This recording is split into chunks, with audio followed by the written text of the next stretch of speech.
Are you planning an event? Managing group payments? TAC makes this effortless. Track attendees and boost engagement before and after your event. Create flexible forms. TAC keeps them in one place. Automate payments. No manual records, no confirmation hassles, plus built-in partial settlements. Group collection. Say goodbye to tracking payments manually. TAC handles it all, even recurring and partial payments with ease. Smart events, seamless collections, all in one place. Join TAC today. Go to tac.plus. Coming up on the Rawder Kidula Show. The mother was my friend. Yes. So what happened now? Because she was my friend, when I now got to working, I worked before. He was in India for 5 years. So I got to work and all that. Of course, there are some young men who are seeing me. I wasn't exactly ugly, so... You still aren't. I was still turning heads. So there were some heads I turned. Yes. And guess who I would come and tell to pray with me? The mother. She's my friend. Oh. Yeah. So my dad died when I was in India. Oh. And so the person who was playing my dad's role was the firstborn brother in his family. So he was like our father now. Yeah. When he heard that a girl from where? Western. Aye. You've even gone to India. Yeah. You didn't find You it. didn't find anyone. Yeah. Like physical bed. Yeah, that's why from the girl's side they will bring the bed. Yeah, in the among the Kikuyus. Yeah. Yes. So this time, what happened now? It was the opposite. Oh yeah.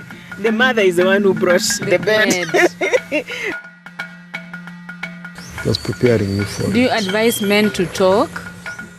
There are also husbands who will just come and they say, I'm okay here. Let me tell you, That's what they do. Yeah. I think the adjustment I can't for wait men. for you to tell us. Yeah. The adjustment for men is it takes a while. In fact, a boy is the only thing God uses to make a man. Oh. Yeah? Yeah. And therefore the need for fathers is central.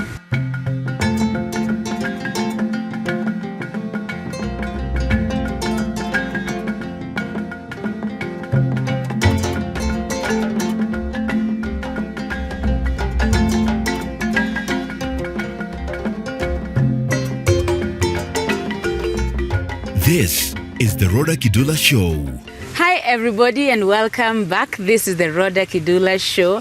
Every Monday morning on YouTube, we get to talk about marriage. And it's time that the world knows that marriage actually works. As the Word of God says that marriage should be honored by all. Whether you're married or not, whether you left your marriage, you should still honor the institution. So we will not keep quiet and let the world define marriage for us. We are going to define it God's way. My name is Rodah Kidula Kedaha, married for almost 7 years. Let me just say 6. By the grace of God, to one Mr. Jackson Kedaha, who is really enjoying life because he has an awesome wife. So today I have yet another amazing couple. We get to learn from one another. You'll never take everything from one couple, but there's always one thing you will learn and take home from every couple that we bring on board. Before we introduce them, I'd like to thank JK Studios for the amazing job of recording this show. Thank you so much for doing an amazing work. So if you need photography or videography, any occasion, any event, weddings, parties, birthdays, office events, reach out to JK Studios. Their number is on the screen right now. So what we do on this show, we introduce each other. Right? So who looks like they are ready? Please introduce your husband to us. Oh. Yes, you look like you're ready. Wow. That's quite something, eh? This man that I call my husband, my friend, my lover, my everything. At least as at least this world is concerned about. He is a man of God. he loves God, and that's why I love him. He loves God, and more than that, he's a leader, a good leader, and a leader not even as a family leader. He's a leader in all spheres, and he's a servant leader. That's what I love about him. He's a servant leader, and he leads he's a team leader as well, because he leads through others and with others. And he loves men. He loves men. And he's passionate about men. His name is George Mugwe Minor. So the name he gave me is Mugwe. Mugwe. Yes. And besides that, he has been in the microfinance world for the longest time. So he's a microfinance person in and out. Apart from that, he's also been a servant of God, and he's a pastor at the moment. But he has been very passionate in bringing up men, and he has a thriving men's ministry called Men of Purpose. And they also partner in Every Man a Warrior with one of our co-pastors.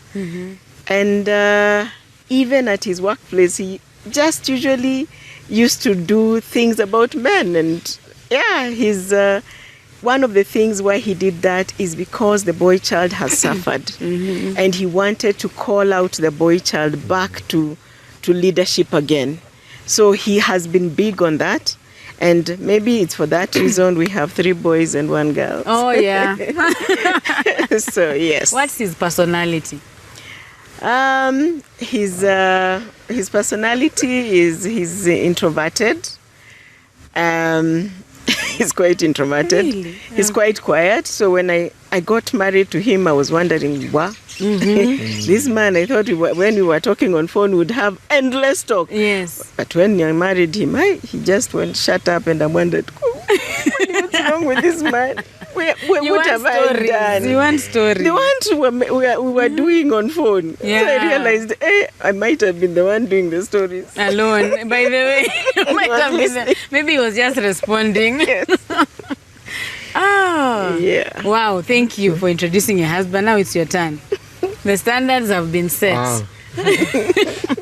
Well, that was a long introduction. Like she said, she's more the talkative, so mine will be brief. Yeah. To the point.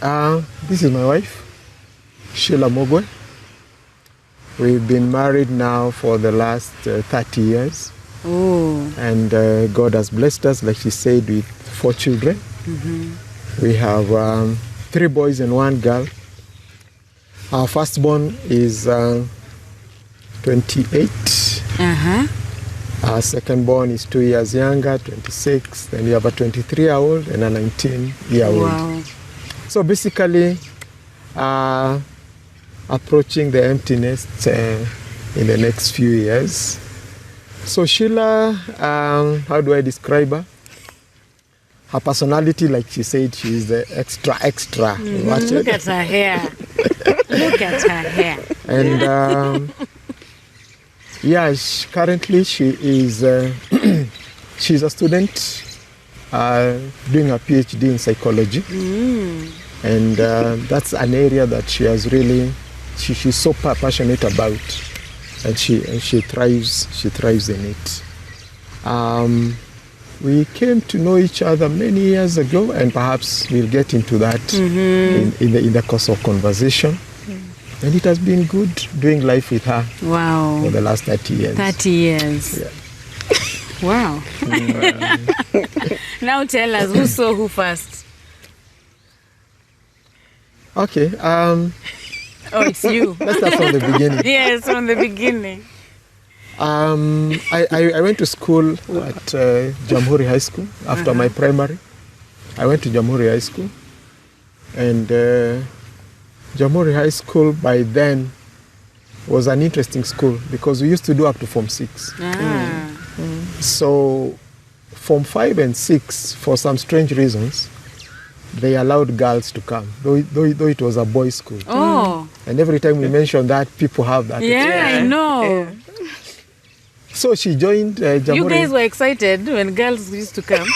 Yeah, of course. But of course, there were a few. The boys were still so many. Oh. And so even the girls who came were very few. And so it happened that when I was in school, I was a chairman of the Christian Union. I got born again many years ago when I was 14 years. And so I happened to be in the leadership of the Christian Union. And so by the time she was coming, I was a CU chairman. And so she came. And during that time, you could either do sciences or arts. So personally, I happened to do the arts. As she came, she was a science student. And she happened to be sitting next to a friend of mine who we were with in Form 4. And we both joined Form 6, the high school, together. Yeah. But when he was in 4th form, he was not born again. By the time we went for holidays and he came back, he got born again. And so he landed in my hands to kind of guide him through the disciple Christian walk. And so he did all the harassing of her in terms of you need to be born again. You need to be saved, you know. And so sometimes she could drag her to the Christian Union, and she could come. And yeah, I think that's the first time I saw her. So to get to your point, yeah, that's the first place I saw her. I don't know that she saw me as well, but yeah, we need to clarify. Did you see him when you were being dragged? Okay, I had to see him because he was a CU chairman. I knew he was a leader. Although I didn't know, at that time I didn't know he was a friend to this guy. Yeah, actually, in my, like what he says, I came into this school, and in my class we were sciences were divided in particular classes. So my particular class, we were doing maths, chemistry, biology. There was a physics, chemistry, biology, and there was a maths, physics, chemistry class for the sciences. So the science class were 3.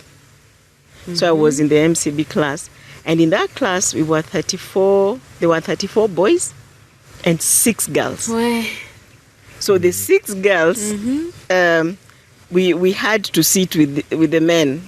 I mean, you couldn't sit girl. So they paired me with this man who was his friend. And this guy used to be annoying. Always used to talk to me about being a Christian. Okay, I had encountered about Christianity and all that in my high school because I was in Nairobi Girls before I came to Jamhuri. So I was in Nairobi Girls, more in Nairobi, and it was purely a girls' school. And there I also met the sister. We were in the same house. That's a story for another day. I met his sister first when I was in, because we were in the same house. So here I was in this class, and this guy keeps on nudging me about this Christian thing. And yes, he would drag me to the Christian Union. I wasn't opposed to God, but at that time in my life, like any other teenager and all that, you're asking many questions and you're wondering, is there a cause of you actually following Jesus Christ alone, or are there many ways? And I had this thought now that there are many ways to God. Whichever way, it doesn't matter, because in my class we had Indians, we had Muslims, and I looked at it and I said, maybe I think any way can go. So this guy is busy telling me Christ alone. Hey, all right, let's go. And actually he nudged me to get saved, to a point that I because of the taunting, it was like taunting for me. I even just told him one day, I'm saved. I'm saved. So the guy got so excited. Shut him down. Yes, he got so excited, and then I went and introduced me to the chairman of this hotel. The chairman. Yes. So he told me I have to go and meet the chairman. Because you are now saved. I'm now saved. I'll go and meet the chairman. So I was like, where? And you see now, I know. I haven't gotten saved. I'm playing this because I'm tired of being taunted about getting saved. Yeah. So I eventually went to, it was during break time. I think it was during break time. So I went and saw this chairman because we had some break time. So he introduced me, and of course, he just told me where we are going to meet, and I was to meet him alone. Yeah. So I met this chairman. So he asked me also, of course, my name and all that. Yeah. And I was a cheeky girl. I was cheeky to the core. And you see, from a girls' school, and I have all this attention of boys, because I'm in a class full of boys. Yes. I mean, you have all the attention. So I'm like, hey, this is one of them. Yeah. It's one of them. So I remember meeting him, and he tells me also, you're saved and all that. So tell me about salvation and all. And then I'm busy telling him, yes, I got born again. And so he asked me, what book are you reading now? Nikamwambia Songs of Solomon. And I think the talk must have stopped there, because I know the next thing, I think he told the friend, this guy is not saved. This girl is not saved. He's not saved. She's not. She's not saved. She's not. Get out of this guy. Because even the friend was interested in me as a girlfriend. So for him to even date me, according to him, I have to be born again. So that's why the guy had to make sure I'm born again. He had a reason. But so when did you now see her? All right, so then soon after that, she kept on coming to the Christian Union once in a while. And so there's this one time that we organized a retreat. Christian Union, you normally go, you need to know. I can't remember what exactly it was, but I know we went to Arboretum just to see you, just to have time bonding together. And she happened to come. And so when she came, now we really now got talking now as a group. And if I remember very well, that's the time she said, I want to now really give my life to Christ and dedicate my life to Him. And so she did that. And so now continued the discipling her and walking in the ways of God. Then we had a tradition also at Jamhuri High School, where during holidays, we planned to be visiting people's homes.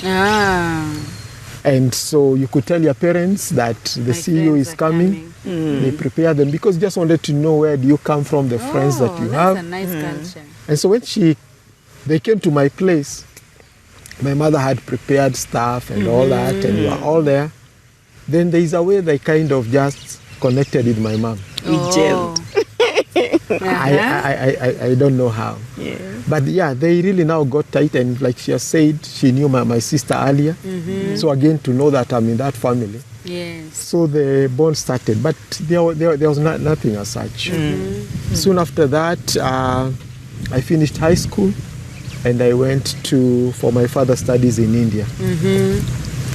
And little did I know that she kept being in touch with my mom, and even coming home, spending time at home, and all that. But also, in my mind, I had made up my mind. I had seen a lot of, relationships starting and collapsing and all that. So kind of I'd made up my mind that the lady I'll propose to, I'll not propose to another one. Okay? So for me it was, and I'm that kind of a person, when I make a decision about something, I go to it. And so when I prayed about it and all that, I got this conviction. And so I said, if I ask her and she accepts, she'll be the one. And so that's how then I clearly knew that this is of God. Why were you talking to his mother? The guy has gone to India. The guy has gone to India. One of the things that he didn't tell you, I was the only saved girl in that CU. So when these friends are going to his place, it's all... Yes, I was all and Sheila. So, and even at Arboretum, when we were there, one of the reasons even why I used to follow them, because I also used to help them, just organize their food and all that. Yeah. So I always used to do that for men. So I would organize. I'm a person who helps. So that came out clearly. I can help. If you want food, I can organize that for you, and Yeah. So even that's why even maybe I found myself there. Yes. And I got saved. So why I was usually going to see the mom is because we became very good friends. His mother was a very good mentor for young people. She loved young people, and any smell of them, like any smell of the young people, she would mentor you. When she sees this one needs, some mentoring and some growing, she would latch on you and really pull you up. So she even, I think, just noticed I was, the only girl among these boys. So we became friends naturally. And since we had a phone, those ringing phones in our house, we would call each other. She even opened up and told me, you can call me if you have any issues. Yeah, in the Christian faith, because I was a young believer and all that. So she followed me up and she became my friend. Wow. For real. She became my friend. So why do I say she became my friend? She became my friend in that even as I grew up to be a younger adult and all that, when she had one daughter, because there are 3 boys in their family, there are 3 boys, 1 girl. So, and the girl was also my schoolmate, my schoolmate, and she was a friend really. So, what now happened? If she had visitors, she would just call on me to come, and that was a good also mentoring for me. I didn't mind going because she would throw in a word or two. She was a deep Christian woman, a woman you'd love. If I may interject there again, that was also another factor to consider. Is my mother comfortable with the person that I'm going to marry? Because by then, of course, stories of my in-laws, you keep hearing about them and all that.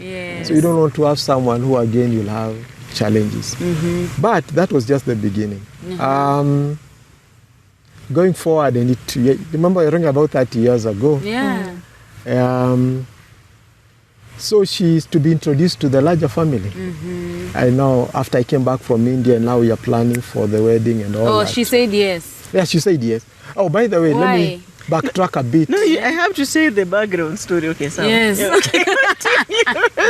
There's a part I have to say. Okay, there's say a part it, say it then. There's a part I have to say. According to her, you have not even proposed. Yeah. She's not in love yet. No, I You're wasn't just in talking love. to The mother was my friend. Yes. So what happened now, because she was my friend, when I now got to working, I worked before. He was in India for 5 years.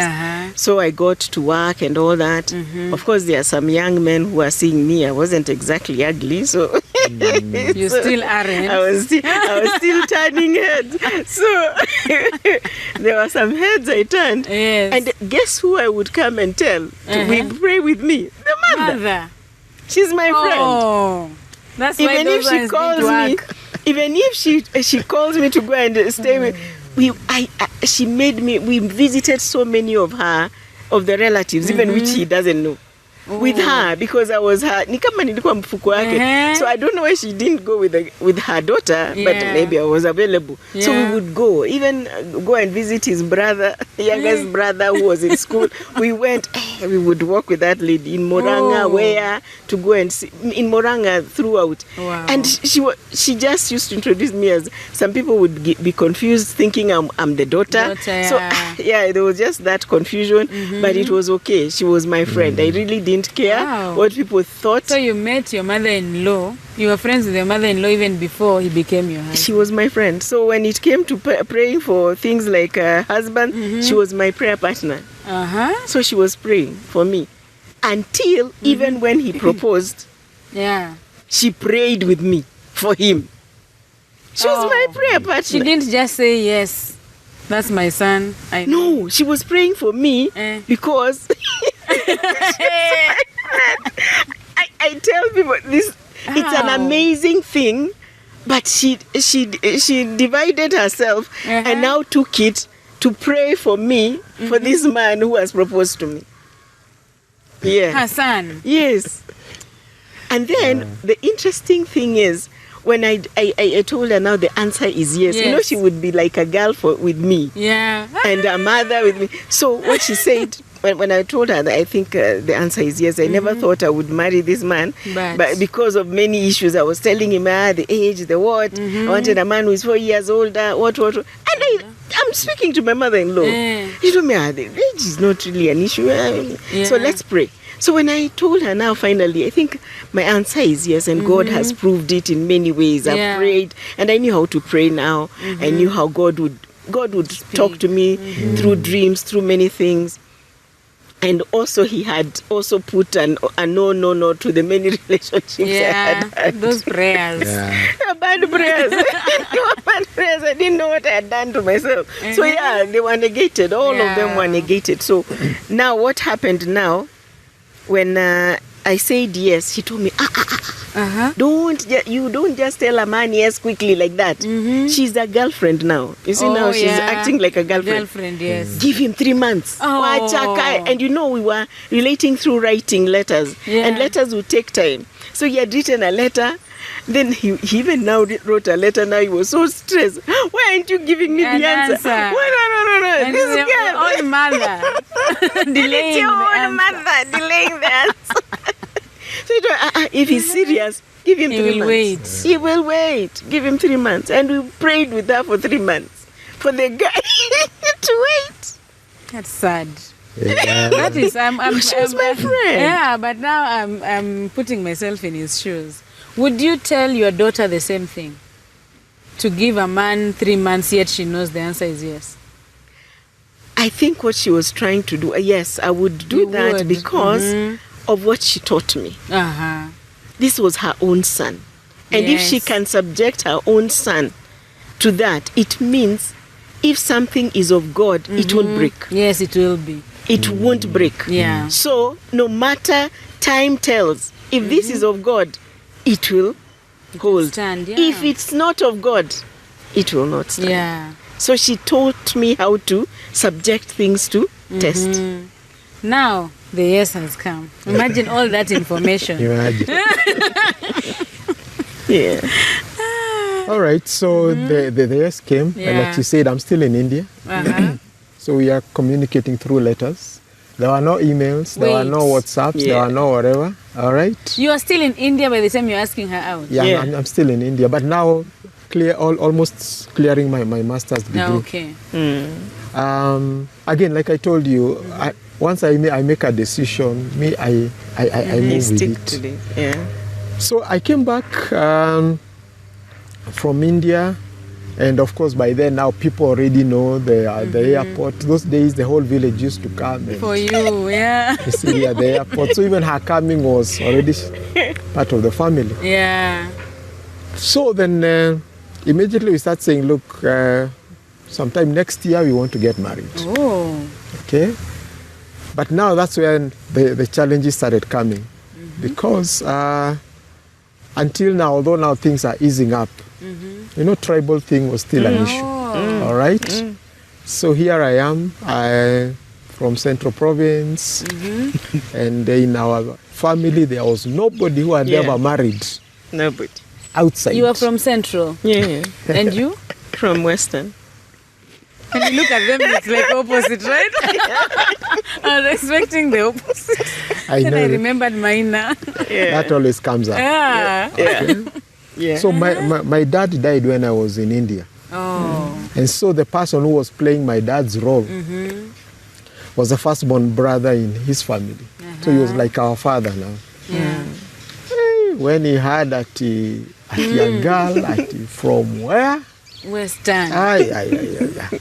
You've even gone to India. You didn't find anyone. Yeah. So, of course, for him, at first, it was a pushback. But by the grace of God, anyway, things happened. They accepted, and so we got married the following year. And since then, how do you easen relatives up when relatives say no, or even parents say no? How do you ease them? Again, they still the prayer factor. I think there must be a God factor in every wedding. Oh, yeah. Because if it is of Him, then it is actually going to come to pass. Yeah. And I think there's a time we went and saw Him, and just by observations also. Because you hear so many things which are stereotypes. Oh, yes. But individuals are different. Yeah. Hey, what do you remember about this wedding? One of the things that I thank God for, like, okay, if I may just fill in a bit about now the story about now how God allowed me to meet the mother before was very key. Yeah. Because I think by then now she was a person who had broken many stereotypes in her life. Because now she was my friend and all that, and she used to have many girls around. So I think that helped break a lot of things. So her being on our side, being your friend, and being on my side. You see, now you can have. There are sometimes you have a friendship with a mother-in-law like that, but when it comes to marriage, she backs off. Oh, yeah. Yeah, and look at it. She was a widow. Yeah, and the one he's talking about is the uncle, the one who stands as the father in the family. Yeah. So of course he has a say, and he's the older brother of the father who died. So if he said no, it would be something else. Yes. But my mom also, having been the firstborn in her family, she was kind of like the family matriarch. Yes. In fact, she brought up all her relatives, all her siblings. Yes. So they kind of coalesced around her. So she also had kind of a voice and and a say. So that's how you got married. We got married 30 years ago. 30 years ago. How was the wedding? What do you remember? What I remember, our wedding was spectacular because it was not what we expected. We had expected like a small wedding. You know, he had just come from India. Yeah. So he hadn't worked for long. He came from India in August. He came to see my parents, August 1993. He came to see my parents, December 1994. At that time, it can't be 94, 93. 93. 93, December 1993. The same year. And that time he had gotten like an interesting job. He didn't even want me to know where his office was. It was good. At that time he had, and he took the first job he got. He was working at Polar Ice Cream. Ice cream. So anyway, I had worked for 5 years. Yeah. So that's the dating is another issue. When the interesting bit when we used to pay the bills, I would put the money under the table so that he pays. See the way you're laughing. Yeah, because he didn't have the money. But one thing I thanked God for him, even when I would do the pay, because I had a job and a good job at that. What he did when he would be given any monies. Even when I've paid the whatever like that, when I'm going home, he would squeeze a 500 note in my hand and say, "This is for you, for your bus." And I'm like, now this guy, he needs this money more, but I'll just accept, So one of the things that I thank God for our wedding, it turned out like what we didn't expect because we wanted a small wedding because of our finances and all that. We just wanted a small wedding, but who is God? The committee even decided to do a pre-wedding, which we were opposed to because we were like, we don't want to stress people. No, we didn't want to stress people. We just wanted a few people to pull up and we do what we can. So we had this committee which pulled up and decided, and we did a pre-wedding. To our shock, we got more money than even what we had budgeted. It was much more. It went on, beyond the budget. Yes. So our wedding was big. We wanted big. 500. We were thinking for 5, but I think we had over 1,000 people. It was Where packed. were these people coming from?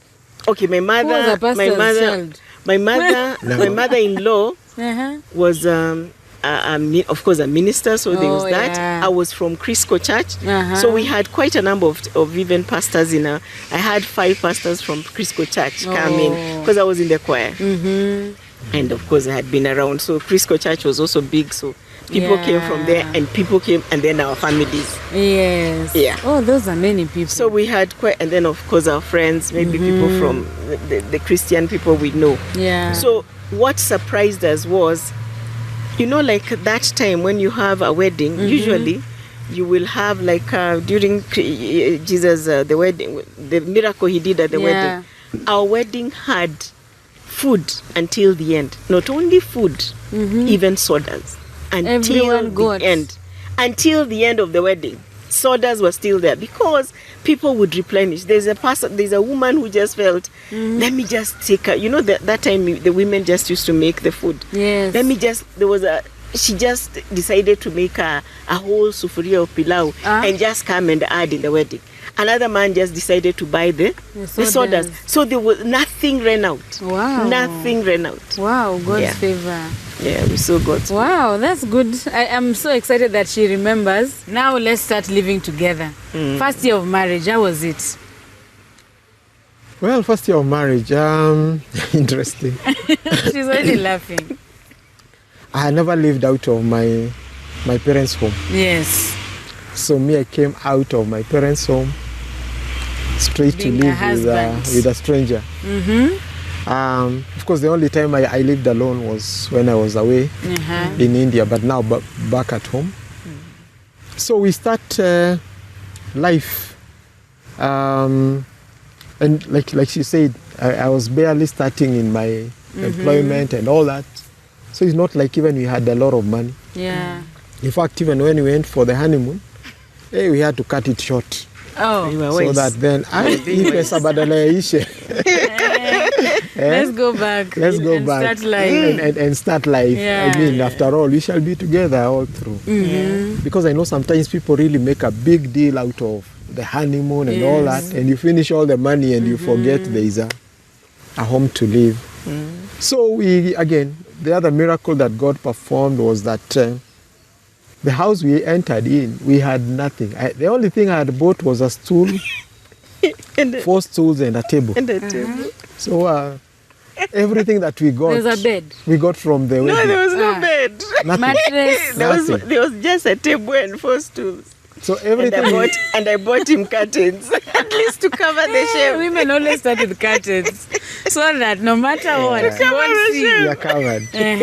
So the rest of the things, they came from the wedding. Oh. We got gifts and gifts and gifts. Literally everything that we needed.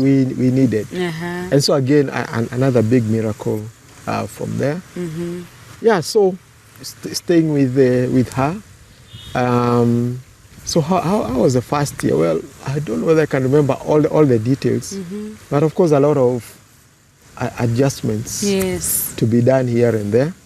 In terms of food, her coming from Western, me coming from Nini, there's a certain type of food that us we Nini. These guys are ugali every other time, ugali. So again, you have to accommodate that. But it was fairly smooth. I really can't say it was really challenging. Then I think our first child came in 95. 96. Okay. 96. We got 95 because we got a miscarriage. A miscarriage. 95. So our firstborn, really came now in 96. Yeah. That's a summary. That's a summary. Now we come to you. Wow. Summary. We got, like what he's saying, we got everything. Because you see now, something that was strange, you see now in the Kikuyu side, when a girl comes, you have to come with your bed. Bed, like a physical bed. Yeah, that's why from the girl's side they will bring the bed. Yeah, among the Kikuyus. Yeah. Yes. So this time, what happened now? It was the opposite. Oh yeah. The mother is the one who brought the bed. Because the Luya said, we don't carry bed. We carry chicken. So, the mother brought the bed. Yeah. And not only the bed, they even brought, what goes with the bed, the blankets, the everything. Yeah. It was complete, the sheets and all. Wow. So we were ready. So like he says, the house was ready kabisa. We had even planned with him, because we couldn't afford a cooker, stove, because they were very expensive. We had now we were okay with the green stove, the green paraffin stove, because I couldn't handle making makaa and all. So, but I could handle the smoke from that green thing. So because I'll just light it and put what is it called, a paraffin. Yes. So we had bought that. It was in the kitchen for us to have something to cook with. But to our surprise, what God did, there was a former place of work I was working for. So they brought us a tabletop kaka stove, that kaka small one, stove. yes, I know. So that one we got the 3 burner. Yes. Then of course their family again brought. They knew this man needs to cook. They gave us a whole cooker. Oh. Yes. So we had more variety. than enough. Yes, we had variety. Yeah. So the only thing we needed to buy was now the gas and all. Like he says, okay, both of us are firstborns, so we tend to be very prudent in management of things. So that's what we now decided. By the way, we can actually go to our house. Yes. I mean, we just sneak in. Nobody will know even we are around. We're back from the honeymoon. Yeah, so we just sneak in and try and get things sorted. Yes. Because we can do this and we haven't paid rent and all those things. Yes. Let's go pay rent and organize the home.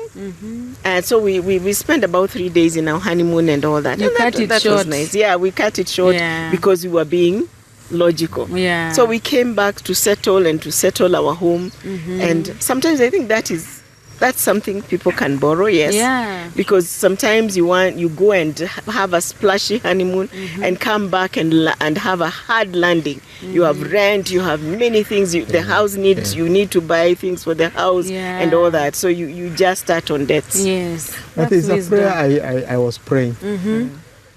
You see, she was earning more than me. Oh, tell us about that. So part of the prayer that I prayed, and God is very faithful, that God, I don't want just to be the head of this family, just as a man.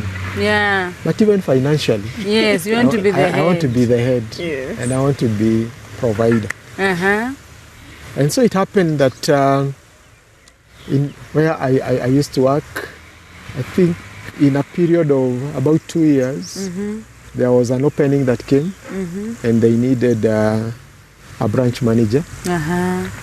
And I was slotted for the interview. Actually, my boss proposed me to be, one of the candidates. And I went, I did the interview. I passed the interview. And from then on, she has never caught up. She has never caught up. Okay. Yeah. We know our money. Yes. There is nothing like our money. No, I'm saying I was the leader in terms of the money now. Yeah. Of course, it was still our money. Yeah, but there's... that I'm ahead. And of course, I can provide, I can make the decisions. Oh, yeah. And this time when I cough, I can be listened to because I'm a man. But now that you meant a man, what would you tell a man whose wife is actually earning more and they're okay? The wife actually submits the money and surrenders, but he still feels, I'm not man enough. By the way, I think it is an innate thing in man. In terms of, being a provider. Yes. All right? And so that should also not be a scare to the man, as long as both of you have agreed. Yes. In fact, most of the women who earn more than men, they basically submit the money to the man. I still respect you as my man. You take the lead. After all, it's only the two of us who knows who earns more than the other. Yes. And so you still take the lead. I'll still submit. Let's make decisions together, but we shall follow your ways. Yeah. Submission is not being trampled on. It is, I call it a mutual respect. Yeah. It's just a point of respecting one another. And because we are not in competition, it's you knowing what position I have Because you cannot have two heads. Yes. There still be one man to be able to lead. Yeah. I have a gift for your teen daughter. Sorry to interrupt the conversation. My name is Rawder Kidula, and I present to you this book for my beautiful teen girl. It's a gift challenging the teen girl to have godly values. It talks about many issues that they go through and inspires them to be better teens. See details on the screen of how you can get it. Thank you. How can we make men or husbands who are earning less still feel like the husband? As like I said, one of the things that I used to do, like even when we were courting and all that, just know that he's a man and let him look like a man. So sometimes, even just like what he says, you have, even if he has access to, you have access to the whole money. Yeah. So you put the money in one pool so that you can be able to,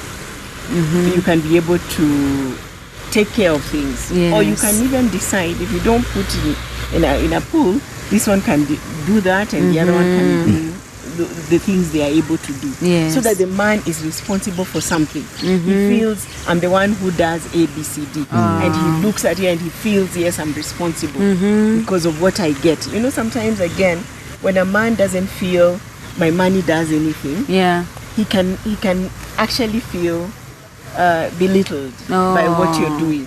So if you make him maybe do a particular thing that is good, and he just does that as a responsible man, it will help him, even with his ego. Their egos are very fragile. Like what he didn't tell you, in the Men of Purpose, I attended all the meetings as an admin. As an admin. I wanted to ask, can I also attend? I used to, and I would allow some women to attend because men would unpack things that you do not want ladies who have to go around, talking. So I was very careful with the ladies who come because I know I was confidential enough to keep their secrets confident because they would actually pour out themselves what they are hurting, how they are hurting. Because men are hurting. When women are earning more, they tend to look down upon them and want them to do menial jobs, just that I'm the one, so I should be the one earning. I should be the one coughing. When I cough, you do. When I cough, you do, yes. Because I'm the one who is earning more. So sometimes when a woman is really earning more, it's an issue. Sometimes it's an issue. I don't think I really had that issue, but I thank God he actually prayed to God. And you can pray to God and he can answer. For him, he answered. One. Even his studies were way higher than me. I was a diploma student then. By the time we were married, he was a master's student. Wow, So we had disparity even in that. So already he had a thing which was also above me. Yes. Even if I was earning a bit more, his certification was a bit more. So for that, at least it made him feel, there's like something that makes the man feel something, Sometimes, they need, and the woman has to do that. The woman has to do that by even submitting so that you don't show that you're trying to fight or compete with him. But what about the men who are just okay? With the woman hustling, feeding the children, paying rent, they're just okay. In fact, they don't even feel like they should go to work. There's that breed of men. All right. Very good question. And I don't see why a man should feel okay. Because there's nothing okay about just being at home and doing nothing. All right? And just waiting for your wife to be the one to bring. Granted, we are living at a time when, let's face it, even getting these jobs and businesses and all that, it's a difficult thing. However, there's more that you can do. There's something at least you can do. Let me give this example that I keep on giving. With my brother, there's a time my brother didn't have anything to do. And he just used to come to our home And I need some money for this, some money for that. So one day I sat down with him and told him, it's called Sam, what if you went and did nothing? You did something for nothing. Instead of sitting at home and doing nothing for nothing. Oh. So, what do you mean? No. You have skills, you have passion, you have what? Go and volunteer somewhere. Yes. Even if they're not giving you something. You're still not getting anything. Exactly. Instead of sitting at home and doing nothing for nothing. He took my advice very seriously. Wow. And that time KBC had just started a station called Metro. And so he just went to help guys like Jomo. Yeah. He just used to carry these things, wherever they are going. Yes. Slowly by slowly, he started learning the art, videography and all that. And then he went to a college where he became the top in that particular college. That time, Mohammed Amin used to have a college. And he became the top and all that. Anyway, to cut the story short, nowadays my brother doesn't look for jobs. Jobs look for him. Wow. The point I'm trying to say is that as a man, jitume, go and do something, even if it is volunteering. Start somewhere. Your wife will give you the bus fare. At least she doesn't want to see you on a couch from morning to evening. You go, volunteer your services somewhere, come back, you have no idea. Yes. Bible says God will bless the work of your hands. Yeah. It was through those opportunities. I mean, when you gather the experience, people will say, by the way, there's a guy who comes here every day. Let me tell you, when an opportunity for employment comes, you'll be top of the list. After all, why get an outsider?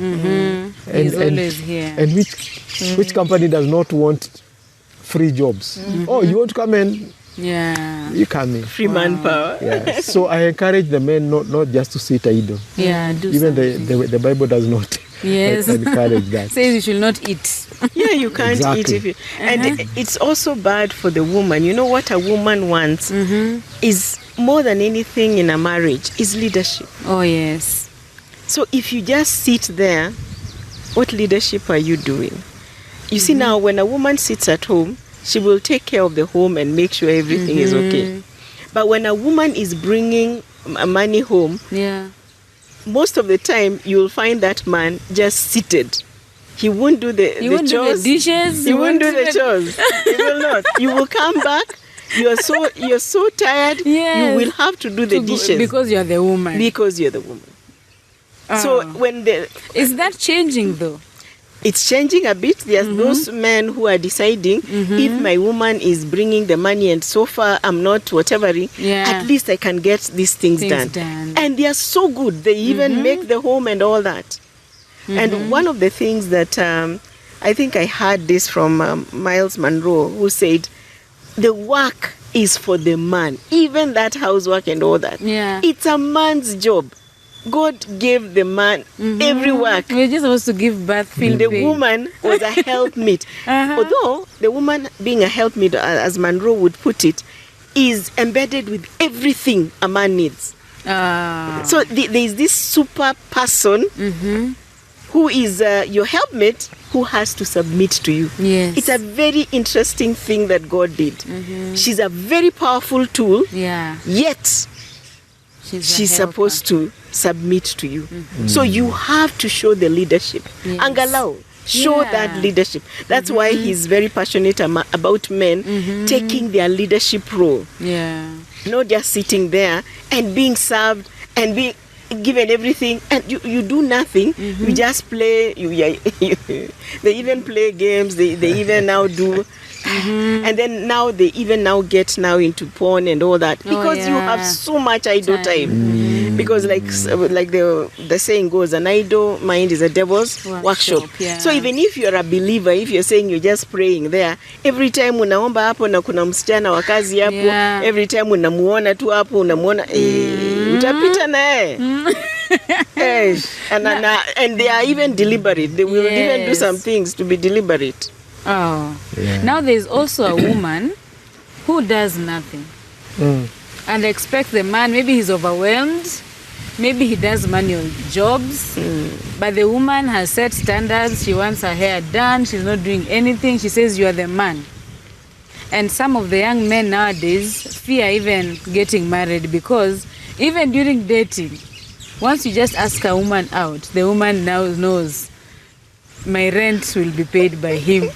My ATM is here. Now I have a job. Again, that's another challenge that is emerging. You see, a friendship should not be transactional. Yeah. Okay? Because what you're describing now is a transactional friendship. A friendship should be relational. Oh, yeah. Do you know that's the same way people relate with God? Oh, yeah. Okay? Oh, so you find God in, it's just an ATM. It's a transaction. God, if you don't, you know, Won't. a healthy friendship should always be relational. Yeah. It's not because of what I'm getting from you. Yeah. It's our relationship. Yeah. Okay?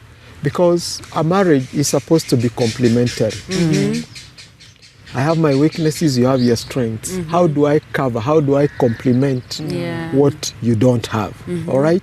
So if it starts from that foundation, then it's not even my money, your money, it's our money. Everything is ours. So you look at it from, what do we do with this? Do we bake a bigger cake? Do we, you know?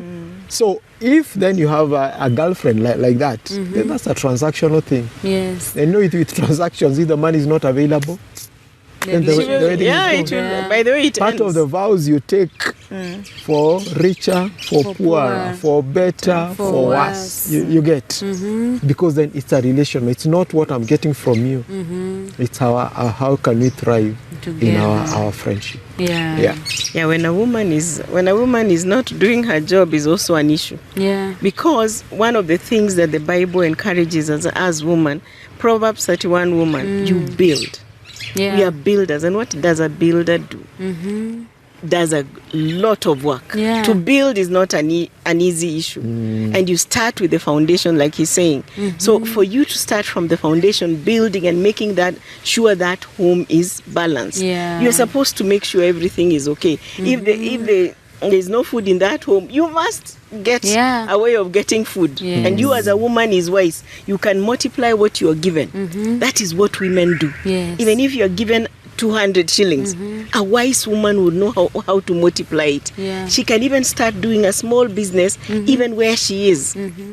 I have my brother's wife who is very good in doing that. To menial job, she's in a household, but she sells some to little things just outside where she is, and she earns some money. At least you're not begging for boga, for little things that women need. You're not asking for everything. Surely, you have to be. You can't be that. You're always stretching her hand. Luyas have it nicely, and he normally likes using that Luya word. Actually, I recently posted something on my Facebook to do with the women dressing up well. And it's from a conversation I had with a friend. And she told me, sometimes don't say my husband looks at other women. Ask yourself why he's not looking at me. So there are women who are like, what if he's not giving me money to dress up? What if he's not giving me money? I'm like, when you said a woman should not ask mbeko for everything, you can look for money and dress yourself up, right? And by the way, nowadays, you can actually dress up even with 5 bob. Tell us more. Toy. When times are hard, you adjust as a woman. You Ask adjust. Me and my daughter. There is no time you can't dress up. I can put up a dress, and you think, where that one is from? See, you little red one, but it's from Toy. Okay, Komba for that matter. When times are hard, live with the times. Adjust, because Paul has taught us you can. With God, He will allow those times to come so that to show and test you. Are you transactional? Do you just love me when things are good, rosy there? Or can you love me even when things are so bad? When you're down there. Paul says, I've learned to be abased and to even be lifted up. So in either way, God is still good. God is still good. And He's still our Father. And He's the one. He's a God of seasons, as he normally rightfully says. So there are seasons where you will be like that. Yeah. It doesn't mean you will stay in that season. A rainy season won't stay for long. Oh yes. It will. The sunny season will come. So you can't stay in one season. There'll be a time there's a time we had so much. There's a time we had nothing. There's a time he didn't have a job. There's a time I didn't have a job. Yeah. So yes, we have gone through those hard times. And when you go through those hard times, those are the times where you are. In fact, for a human being, those are the times where you're strongest. Yeah. Because when you're down, yet you're very strong. Very strong. Because it now shows, can you be able to stand when you're down? When you're down. Yes. Wow. We go back to your marriage. These 30 years, what has been your toughest season? My toughest seasons. For me, again, being a man, like she says, I've been in the microfinance sector. Yeah. For what? 24 years, let's say. And so by the grace of God, I have really seen it all. I think you're among the pioneers of microfinance. Yeah. And so I've really gone through the ranks. So there's this time that I got this dream job, so to speak. Yeah. And I was the deputy general manager. I was heading the operations. Yeah. And by the grace of God, I was now at the very peak of my career. Then my boss, I didn't know that all this time, he was not, David and Saul's story. So I remember one day coming just to the office and just normal, nothing I was not expecting, Then the secretary comes to my office holding an envelope and she's balancing her tears in her eyes. And I just looked at her and I said, I think I know what you have, Anyway, I was terminated. I lost my job. It's another story. I don't know. That's another story that needs a lawyer. To get into it. Yeah, I could have done. But again, how God works, it's interesting because I had every reason to sue the company. But the Holy Spirit stopped me and it's like, forgive that man. Wow. How do I anyway? The things of God. Yeah. Now, I'm relating that to your question. It was a challenging time. I think we had just moved into a new house where we had just put a deposit for the payment of children were there. Mortgage. Children are young, they're in school. Yeah. And he knew that anyway, because there was nothing hidden. And so it was a very painful moment for us, because now with one income and you have children, you have bills to pay. Yeah. But thankfully, in a period of about 2 months or so, I happened to get another job. And so that really, God came through for us. But that was a true shocking thing. So after that, I got into this other job, and the next one was even much better.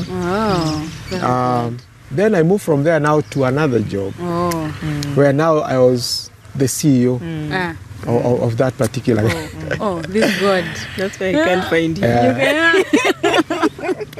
Now I have to take you back to that moment. Now you are going back home.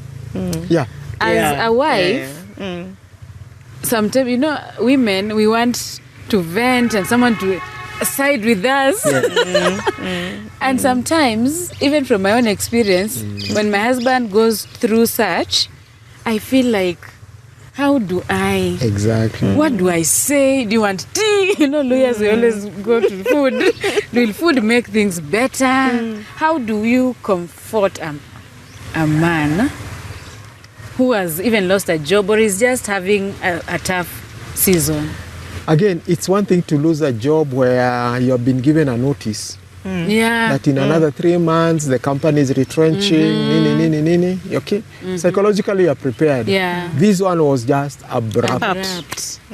And it's not for anything bad you have done. Yeah. Because even when I followed up and all that, there was nothing. It was just... We've just decided. So, it was tough. I remember calling her and telling her, guess what? No job. Fortunately, of course, when they let you go, they always give you a package to be able to push you for the next, whatever period. But let me say, it is tough. Let's not pretend about it. Because when you don't know where your next meal is coming tomorrow, Yes, it's stressful. and you don't know where the rent is coming in, you can't just pretend that it's easy. You're okay.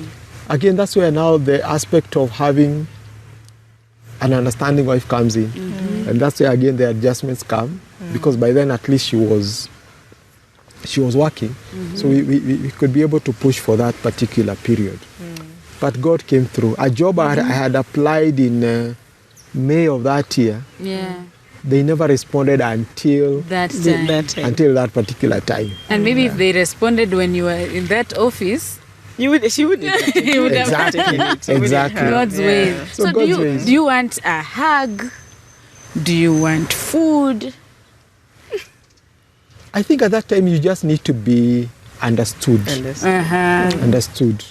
Of course, you have many questions. Yeah. I remember asking God many questions. Because after that, it happened also a second time. Oh. So for me, when I talk to men about job loss, Yeah. I've been there, done that, bought the T-shirt. Okay? Job loss I've gone through. Yeah. Because the second one was even worse because now you are at a CEO position. Yes. And that's when you realize people relate with you not because of who you are, but of what because you of your have. label. Yes. You have a phone here that is off the hook, keeps on ringing. But when you lose that job, Yes. it goes silent. And you're wondering, the battery imeisha ama nini? People don't pick your calls at a particular time, Yeah. you know. So I've been through it. I've been through it.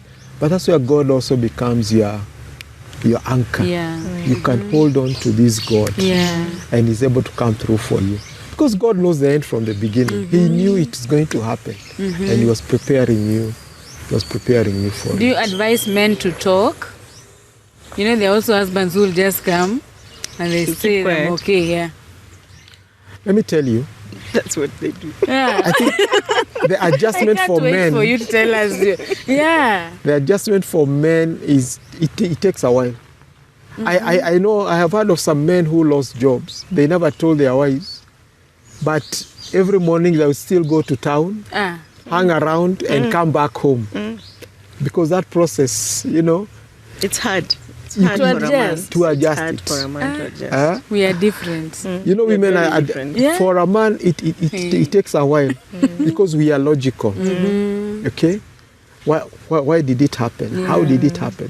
Did I do wrong? You start, you know, you are still going through that particular process. Yeah. And here, because again, men, our identity is also based on who we are. Who you are, yes. You see, for women, when you meet and you're already talking about how many children do you have, Yeah. how many what, Strangers.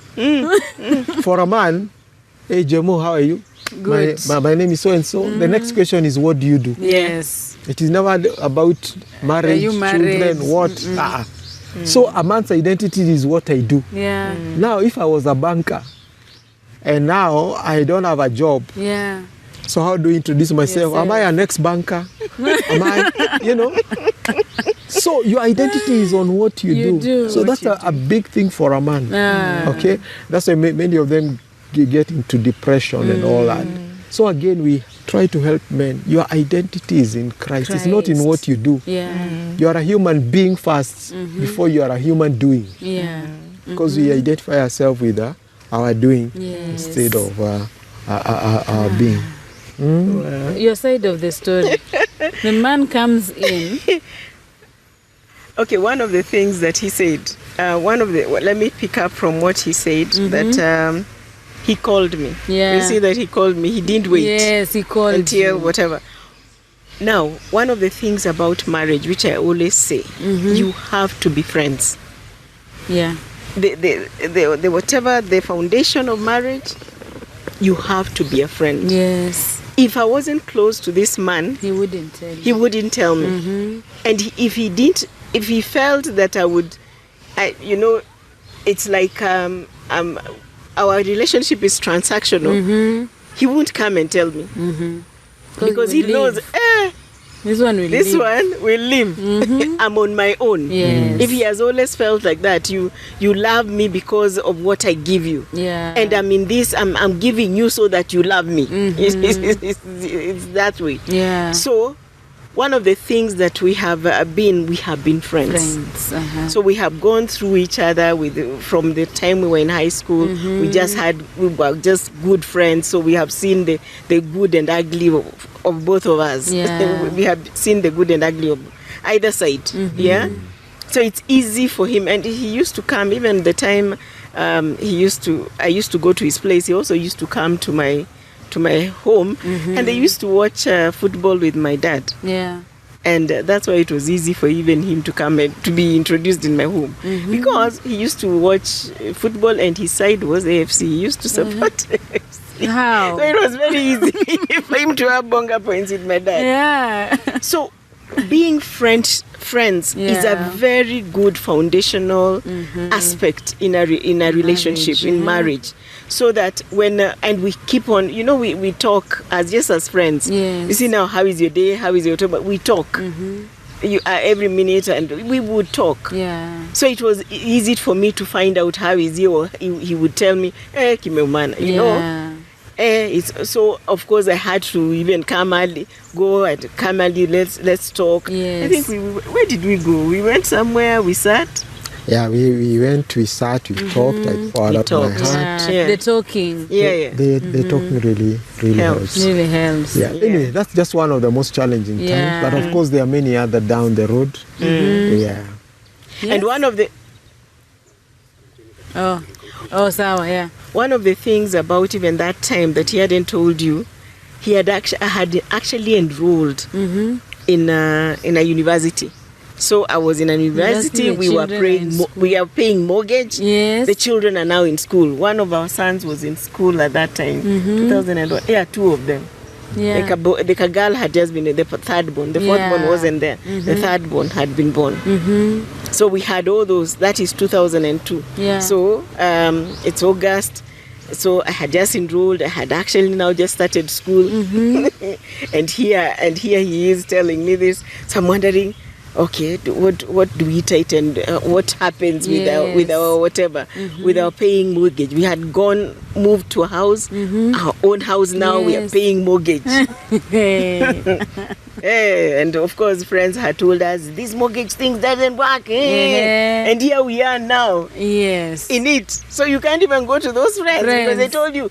We told you. So you can't go to them. You burnt that bridge because you have jumped this hurdle alone. Yeah, so we had to see how to tighten things. But like he said. Let me just also pick up from there. The other challenging thing was again now the transition. Like I told you, I've been in the corporate sector. Oh yeah. Then God starts dealing with my heart in terms of, your time is over here. And then, you wrestle with God. Oh, yes. Now we had to transition, and then the Lord puts in our hearts to plant a church. Oh, the Wells Church. The Well Church. It's well. That is the second, the third. Okay, the third. Yeah. The third. So, not this other one. Yeah. No, I'm just following up on the challenges. So the challenges. So job loss is one. Yeah. And everything has got to do with that transition. Yes. And by the way, every time you ask somebody what is the challenging time, you always know it's a transition. It has transition, yes. So handling transitions for me is the key thing. Yeah. So the Lord puts in our hearts to start a church. Yeah. And I'd been in the church circles for long. and I knew the dramas, the church, and all that. It's And hard. so this is not something I really, but Wanted. somehow I knew God wanted me to do it. And now our children are grown up, and you don't just make decisions like that without involving them and all that. So again, having them involved and being able to. How old are these children we're involving? By That that was time, in they were 2019. The firstborn was. So they are above 18. they're above 18. They're above 18. They're above 18. Like, at least the two of them. Yeah. They were. Yeah. So again, you're moving from a place where you're getting a paycheck every month Yes. to a place where The Lord, the ravens. the ravens have to feed you. Yeah. That's another challenging time. But again, God remains very faithful. I can clearly say He's never left us. He has always provided. My children have cleared campus. Now Yeah. it's only one in campus now. During that time, God has clearly demonstrated That is. that He is Jehovah Jireh, and He provides. Wow. That was also another point of transition. Challenging part. Yeah, I remember my daughter saying, she was young, so she was saying that she was actually imagining, we stay in Langata, she was imagining we are going to stay in Kibera, we are going to live where we are. When you I become don't know what pastors. No, yes, and because we don't have money, because they knew that we don't. We usually used to be very transparent to our children. We tell them at this time, now Daddy doesn't have a job, but we are going to be fine. Yes. He's just going to be looking, so we pray for him and he will get a job. So they were involved in our lives. Yeah. They were involved in what was happening. So in fact, there was one job when he lost the job that first time that my son actually spoke into his life and said, Daddy, today you're going to get a job. Wow. And for sure he did. He did. Yeah. So Wow. because of that, we have. You also have to be a neat family who do things as a Christian. Yeah. Whatever. Like he said, we have stakeholders, so you can't just live your life thinking the children are not part of it. Like most parents do. You push out the children out of what the realities of life. Moving houses. Even moving. Yeah. We had to tell them, although they were much younger, but we told them we're moving to a new. But then, at that point, when he lost his job the first time, we didn't move house. Somehow God just helped us through, like he says. God just came through. He got a job. He got a consultancy, which hadn't come for whatever. So it helped us through that harsh season. And the goodness is, he was not a man who would just have a pity party at home and just start, sitting there with the house girl, having pity party there. He would go out there. I saw my husband go out there and look. And look and knock offices and see. Knock on Remember my doors. earlier prayer? Yeah. I'll be the head also financially. Yes. So that was still driving that, look, I need to provide. Yes. And by the way, when we talk about these men who just sit, do you know all these things is a mindset? It's a mindset that I can't do anything. Oh, yes. That I can't, all you need to do is to shift your mindset and say, I can do all things. There is something I can do. And it can actually change. Yes. So you don't just need to sit back and watch things happening. Change your mindset. And even speaking about those, the men who are just sitting at home and all that, there's something about Gen Zs, and it's something about us, the Generation X and Generation Millennials who brought up these children that way. Because you see what happened in our generation is we lived with very strict parents. Oh yes, military parents. Military kind of parents. So you would wanasema unafanya. Yeah. So you didn't have a leeway. So when we got our children. We had house helps. They wouldn't touch anything. They would touch anything. Yes. So what were we modeling for them? That your life should be just cozy and you shouldn't suffer. No suffering. There was a church called no suffering. So there's no suffering for you. You just, while that is good to help children, be children and also whatever on their studies, be very focused on their studies, it has also an issue. They even found out, the studies even found out, even in Western countries, that the children who do chores at home end up being better in life. Oh. Yes. The chores and responsibilities. I will cut this part for my daughter. Responsibilities are very good. They are very good in the home. When you start giving them responsibilities, how did we get where we are as both leaders? Because we learned how to be responsible as firstborns. Yes. And that's a very key word when it comes to men. If you are not responsible, you play the blame game. Oh, yeah. Okay?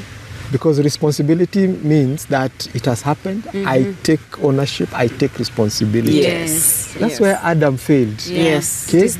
Yes. When he did take responsibility, what did he do? Blame game. Yes. And that's what happens with men now who are in that position. They always blame. If it were not for the job loss, I would. If it were not for my wife, it were not for, you're always blaming other people. It's because when you take responsibility, you do something about it. You do something. That's why I was saying it's a change of the mindset. And even in every marriage, as we conclude, that's my line. Let me say this: the rising and falling of any marriage will depend on the man. The man. I have done studies. I have been involved in this. Let me okay, 95%. Let me not blame the whole 100%. But why do I say this? You see, when God created man first, it was deliberate. Yes. It was intentional. When you're putting up a house, what do you first start with? The foundation. The foundation. So actually, man is the foundation. Okay? He's the foundation who comes and carries the weight, the wife, the children, and everything that shall come. Yeah. Any house, no matter how big it is, if there's something wrong with the foundation, it will reach a certain level and you start seeing cracks. That's why they take a lot of time in putting up that particular foundation. Again, so that's what I'm saying. Even if there's something, you as a man, what have you done to contribute to the success of this particular marriage? Yes. When God came, he never asked Eve, he still asked Adam. What? So you as a man, take the responsibility for the success of your marriage. Yep. Actually, if the man had taken responsibility in the Garden of Eden and said, yes, this woman did ABCD, but I take responsibility, I failed to tell her, I'm sorry, God, things would have been different. It would. Things would have been different. Or if the woman, you see now the man gave the responsibility to the man when he passed the blame to the woman. Had the woman stood up and said, actually, I did. I was deceived by the snake, but I'm sorry, God. I enjoyed the fruit, but I'm sorry. I now see the mistake I have done. None of them took the responsibility. So what happened? The responsibility went to Satan. That's why he now got the responsibility of and costed Jesus to come, to die, so that he makes us to be reconciled back to God again. Because we gave the responsibility to Satan. Yeah, ourselves. So if the woman had gotten the responsibility, sisi ndio tungekuwa leaders. Wanaume wangekuwa hapo chini, wangekuwa wanatuserve. Tungekuwa wangu wa make. Why does it sometimes feel like the woman is the foundation? Again, when a man does, you see, nothing operates in a vacuum. Okay? And that's a very good question you have asked.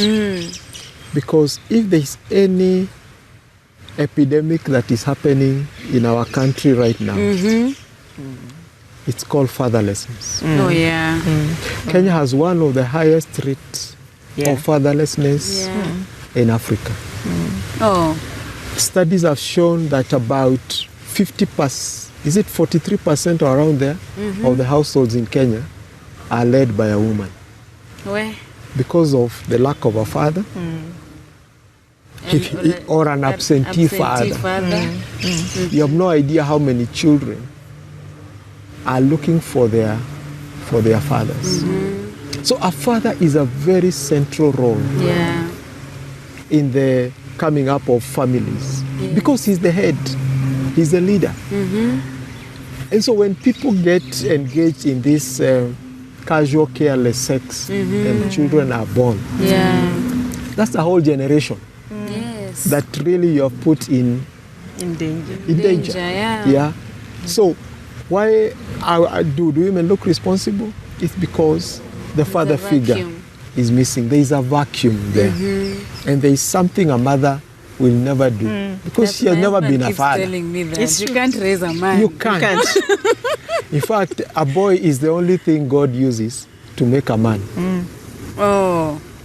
Yeah? Yeah. And therefore the need for fathers is central, is very key.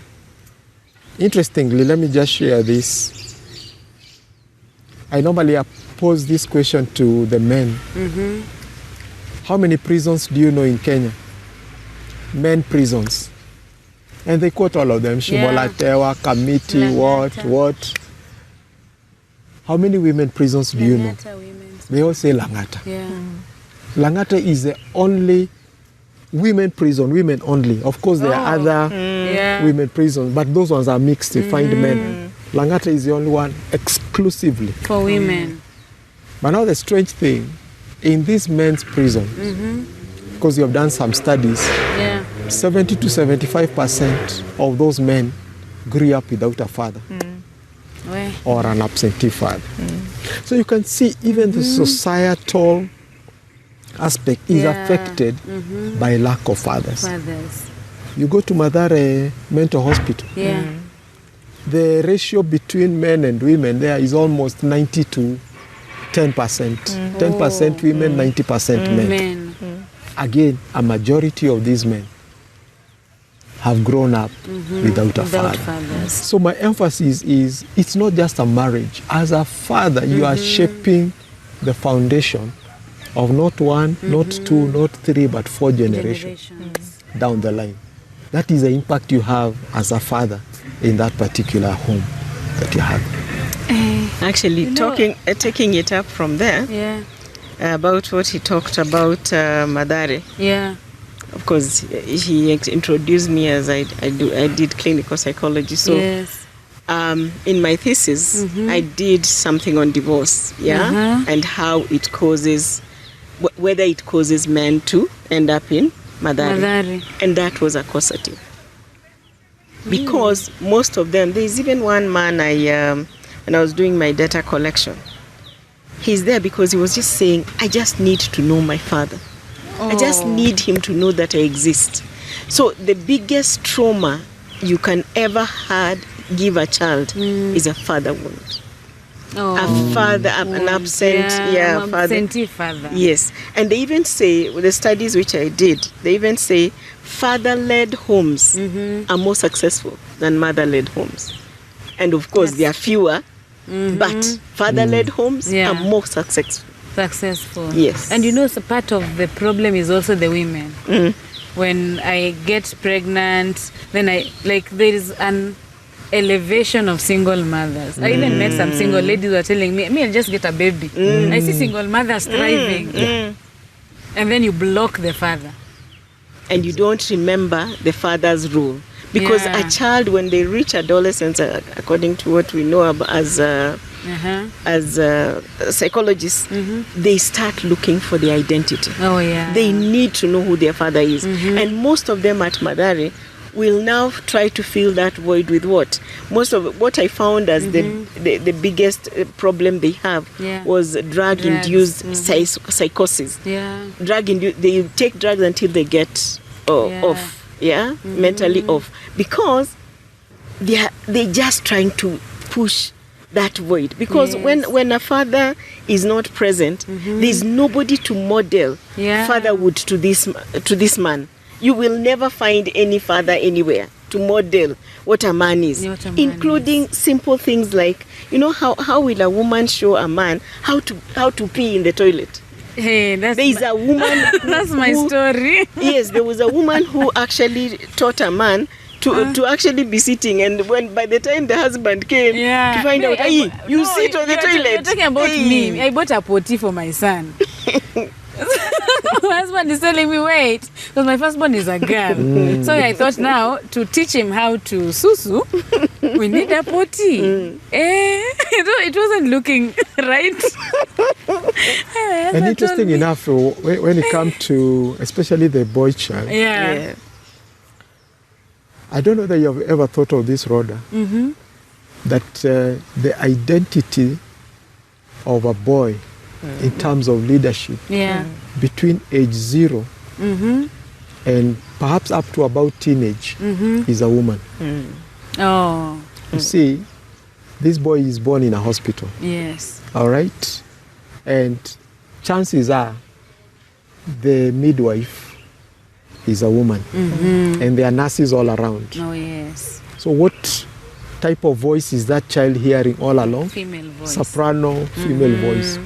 You come with her home, you get a 3 months maternity, the man just gets 2 weeks. Yes. So chances are you're going to get a house help who is a lady. He's a woman.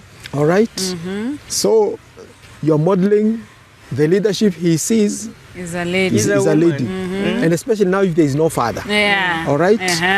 Then after that, you go back to work, the child grows, goes to kindergarten. The teacher. Chances are it's a teacher Grace, teacher Millicent, teacher Mary. Teacher Susie. Yeah?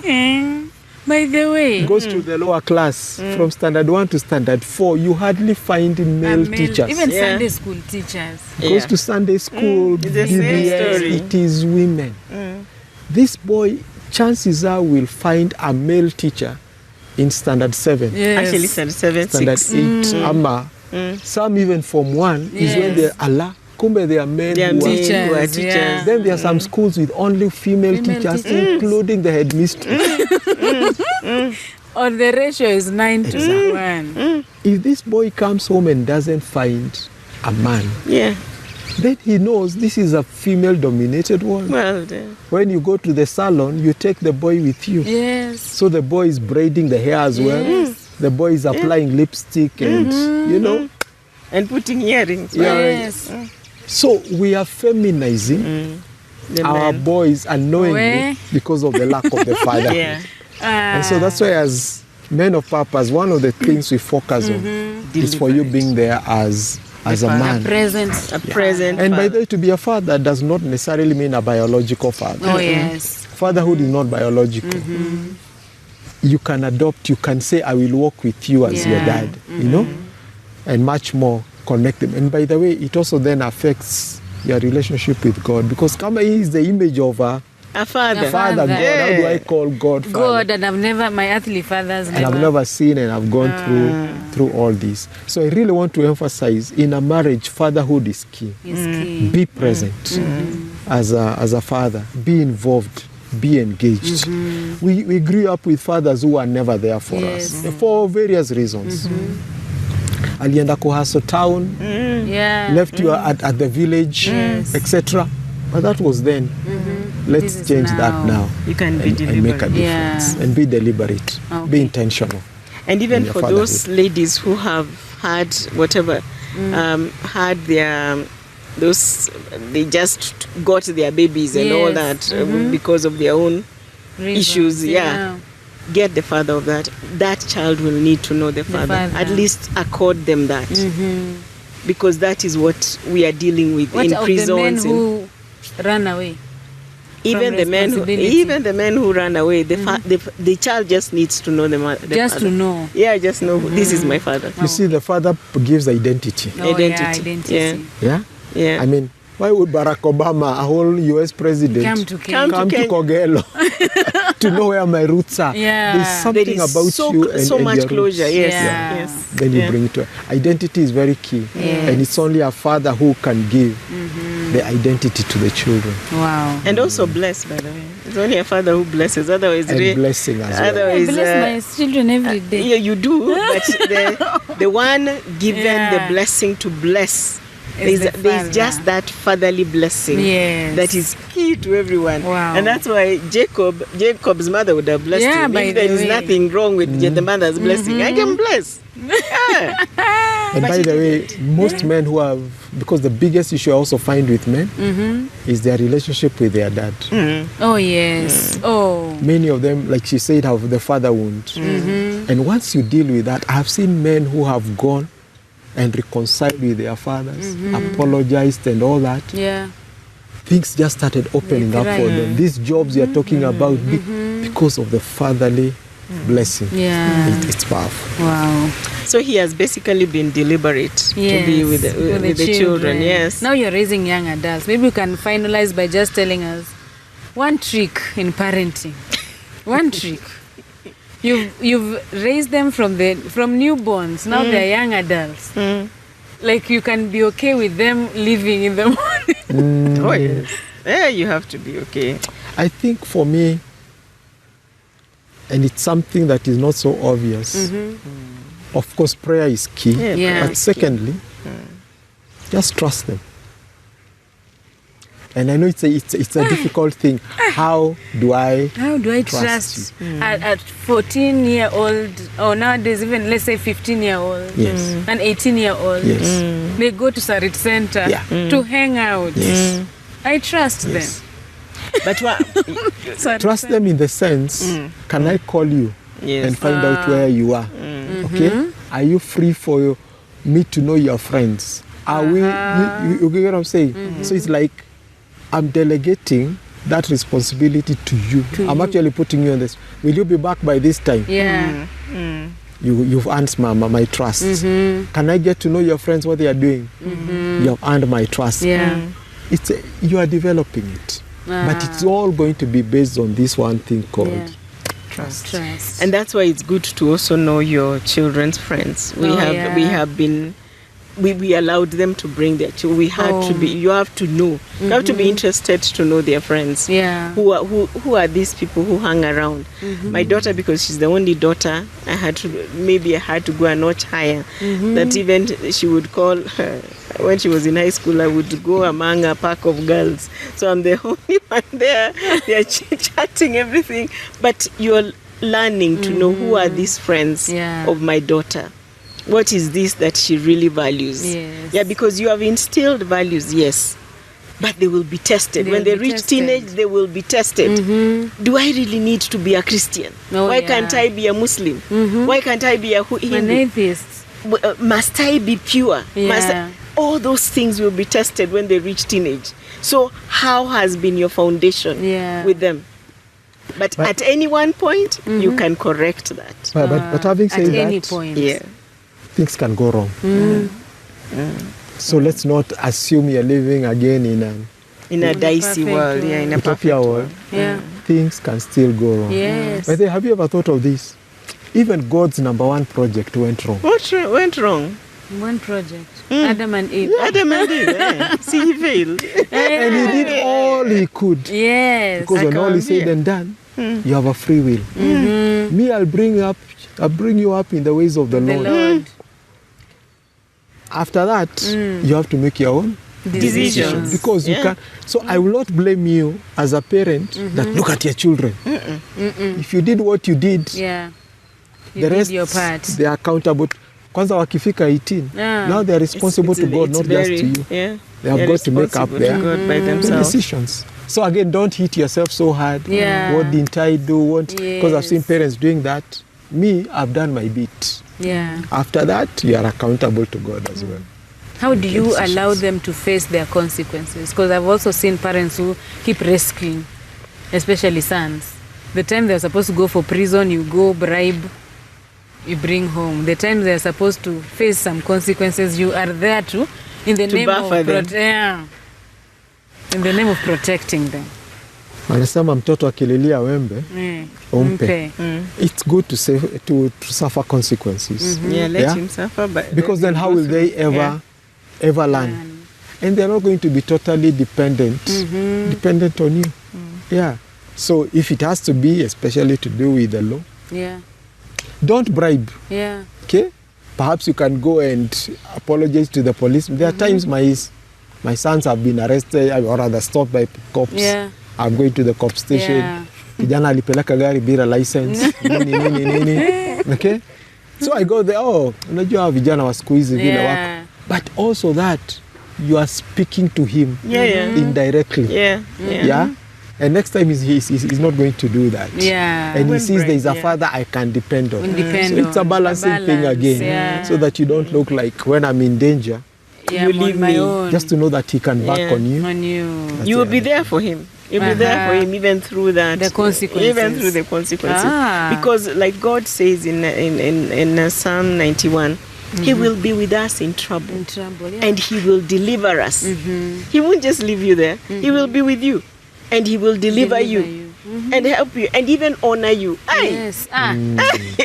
So why are we scared of our children going through the trouble with them in trouble? One of the things, especially being pastors, and what is really what pastors are hit with, is if your children go rogue. Yeah.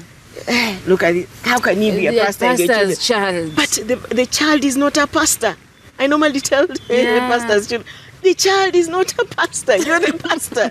You have only one thing, like he says. You've been told to bring up this child in the ways of the Lord. And if he continues with them, he will do well. But if he doesn't, the reverse will be true. But that does not mean he stops being your child. He still is your child. Okay. Bring up a child. Yes. But when he's old. But anyway, he still is your child. Yes. I don't know how old is old. But he still is your child. Just like you see now, God doesn't have grandchildren. So He has children. Just like He has children, same to you. You have children all through. Yeah. Your child, my grandmother used to call my dad a child at 60. I mean, we so many. Mtoto amekula, and we are like, which mtoto is he? He's my father. And I'm like, what? I want to scream. Yeah. All right. Wow. Yeah. We have to conclude Men of Purpose. We now want all our husbands to be part of the program. So Men of Purpose is a program that runs for 12 weeks. We basically focus on, we call them the 4 Fs. We talk about the foundation. We talk about fatherhood. We talk about finishing strong. Yeah. Which is the other F? Faith? Not faith. We also talk about finances. Finances, yeah. So those are the 4 Fs that we talk about. Each theme has three topics that we engage in. And for the 12 weeks, I've seen men coming in, and by the time they are finishing, they're totally challenged and totally transformed. Yeah. We have not had one in the previous year, but in this year we are going to relaunch. Oh, nice. In a more bigger way.